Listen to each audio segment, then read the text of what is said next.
Is this really the king of all Kentucky bourbons? Let's find out. Today's Pourcast is of the 2025 edition of King of Kentucky, Kentucky Straight Bourbon Whiskey from the folks over at Brown-Forman. This is the 8th edition of this bottle, which was first released in 2018, and since then, it has become one of the ultimate unicorns in the world of bourbon. This year's release consists of 63 single barrels that were pulled from the 4th floor of Warehouse J and the 1st floor of Warehouse G with a total yield of 5,000 bottles. This year's release is 17 years old, and this bottle checks in at 134.5 proof, and it's made with a mash bill of 79% corn, 11% rye, and 10% malted barley. It also has a very pricey MSRP of $399.99, but some of these bottles have been going for between $1,500 to $2,000 on the secondary market. But the real question, is it really worth that price and hype? Let's find out.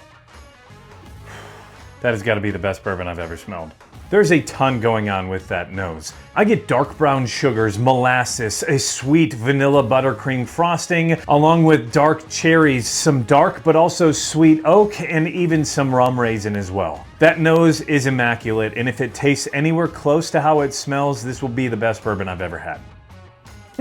Game over. That is it. That is the one. Wow.